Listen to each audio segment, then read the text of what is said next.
ଦେଖନ୍ତୁ ମୋ ବାଡ଼ିରେ ମୁଁ ଆଳୁ ଲଗେଇଥିଲି କେତେ ସୁନ୍ଦର ସବୁ ଆଳୁ କେତେ ସୁନ୍ଦର ଆଳୁ ସବୁ ହେଇଛି ଖୋଳିକି ପକେଇଛି ଘରୁ ନେଇ ଆହୁରି ଏବେ ଖୋଳା ହବ ରହିଛି।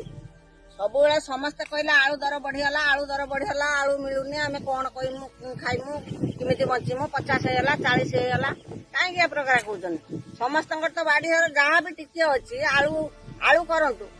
ଆଳୁ ଯିଏ ଚାକିରି କରିଥାଉ ଯିଏ ବେଚାକିରିଆ ହଉ ଯାହା ବି ହଉ ଯାହାର ବାଡ଼ି ଘର ଟିକେ ଅଛି ସେ ଆଳୁ ଚାଷ କରନ୍ତୁ। ସବୁ ପନିପରିବା ସାଙ୍ଗେ ସାଙ୍ଗେ ଆଳୁ ଚାଷ ବି କଲେ ଆମେ ଆଳୁ କାହିଁ କିଣିତେ ଖାଇବା। ମୁଁ ତ କାହିଁ କହୁନି ମୋର ଆଳୁ ନାହିଁ ମୁଁ ଆଳୁ ଦର ବଢିଗଲା ମୁଁ କଣ ଖାଇମି ମୁଁ କଣ କରିମି ମୁଁ ତ କାହିଁ କିଛି କହୁନାହିଁ। ମୋ ବାଡ଼ିର ଯାହା ଯେତିକି ମୋର ବାଡ଼ି ଘର ଅଛି ମୁଁ ତ ସବୁ ପନିପରିବା ଆଳୁ ଚାଷ ବି କରିଛି। ଆଳୁ ଆମର ଏଇ ଫଳିଛି ବହୁତ ଆଳୁ ଫଳିଛି। ଆଉ ସମସ୍ତେ ଚାଷ କରନ୍ତୁ ଆଳୁ ଚାଷ କରନ୍ତୁ।